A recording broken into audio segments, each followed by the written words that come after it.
요즘처럼 정보가 넘쳐나는 시대는 단순히 많이 아는 것보다 어떻게 정리하고 가공해서 내 것으로 만드느냐가 더 중요해졌습니다.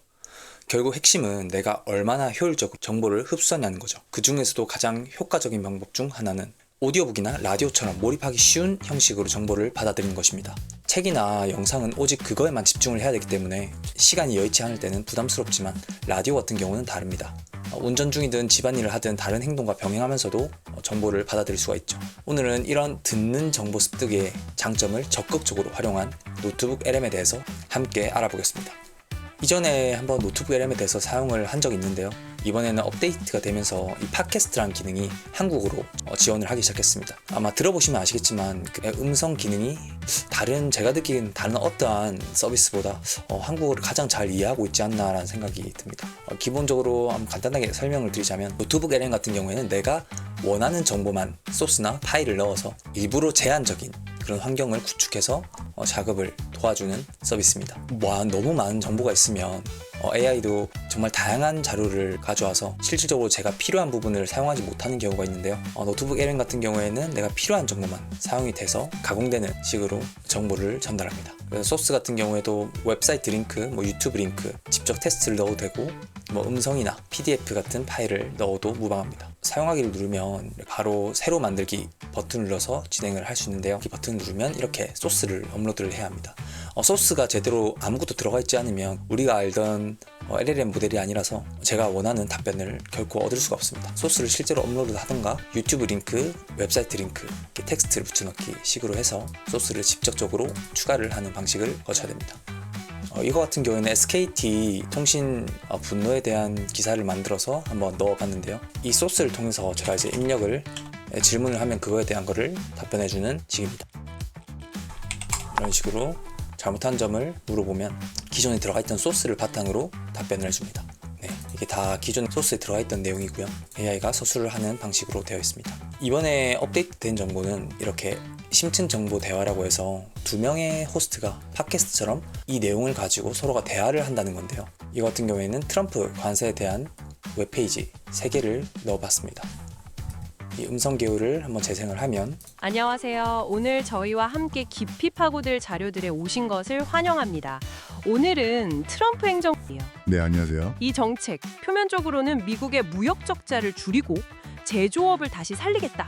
이런 목표인데요. 그렇죠. 그런데 이게 또 의도치 않은 결과를 낳을 수 있다. 이런 분석들이 나오고 있거든요. 그래서 오늘 저희가 이걸 좀 깊이 들여다보면서 이 정책이 우리 경제 전반, 금융시장, 또 정부나 기업이 돈을 빌리는 비용, 그러니까 금리가 오를 수도 있습니다. 금융까지요? 네. 그리고 달러 가치도 좀 떨어질 수 있고요.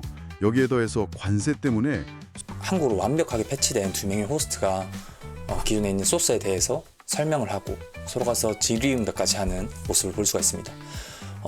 이걸 AI로 만들었다고 먼저 말하지 않으면 그냥 일반적인 팟캐스트처럼 라디오처럼 대화를 하고 있다고 모두 판단할 것 같은데요.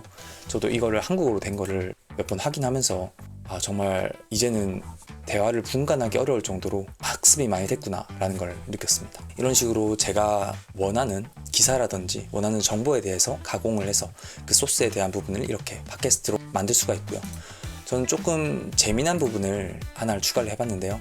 뉴트라이라는 이 채널에 대해서 미래 성장을 했다, 미래 성공을 했다라는 가정의 기사를 작성하고 그걸 주제로 한 팟캐스트를 만들어서 대화를 하는 것도 한번 만들어봤습니다. 한번 같이 들어보시죠. 오늘 저희가 여러분과 함께 좀 더 깊게 이야기 나눠볼 자료는요. 뉴트라이가 어떻게 AI에 대한 접근 방식을 좀 바꾸고 있는지, 또 왜 이렇게 중요한 채널로 계속 언급되는지 그 핵심을 한번 파헤쳐 보려고 합니다. 좋습니다. 솔직히 AI, 이러면 여전히 좀 어렵고 나랑 좀 거리가 먼가? 이렇게 느껴지기 쉽잖아요. 네, 맞아요. 아무래도 전문 분야라는 인식이 강하죠. 근데 여러 기사들을 보면 뉴트라이가 바로 그 장벽을 허물고 있다 이렇게 평가를 하고 있더라고요. 네, 그런 평가가 많습니다. 특히 어떤 기사에서는 그림만 보고도 이해가 가능한 수준으로 복잡한 AI 설계를 설명한다고 하니까 와, 이건 정말 파격적인 접근법이죠. 맞습니다. 그게 바로 뉴트라이의 핵심 강점이라고 매일경제 기사 같은 데서도 지적하고 있거든요. 아, 핵심 강점이요? 네. 그러니까 단순히 정보를 막 나열하는 게 아니에요. 그게 아니고 기술 가이드나 사용법을 그냥 알려주는 걸 넘어서서 그 뒤에 있는 핵심 원칙까지 아주 간결하게 짚어준다는 점이죠. 아하, 원칙까지요? 네. 그래서 많은 사람들이 뉴트라이 컨텐츠를 단순 정보가 아니라 뭔가 신뢰할 수 있는 참조 자료로 생각하는 거고요. 네, 이렇게 해서 뉴트라이에 대한 가상의 기사를 주제로 이렇게 팟캐스트들이 또 이야기한 걸 확인을 할 수가 있고요. 이런 FAQ 같은 경우나 추가적인 노트 기능을 활용하면 그 소스, 그 정보를 더욱더 잘 이해하는 데 도움을 주고 있습니다. 오늘 이렇게 노트북 LM에 대해서 간략하게 알아보았는데요. 팟캐스트 기능에서 한국어를 지원하는 가장 큰 변화였기 때문에 이걸 중심으로 설명을 드렸고, 이걸 정말 잘만 활용한다면 내가 원하는 정보를 얼마든지 가공해서 쉽게 습득하는 데 도움이 될 것 같습니다. 더욱더 똑똑하게 AI를 즐길 수 있을 것 같고요. 여러분 모두가 효율적인 시간이 되었으면 좋겠습니다. 감사합니다.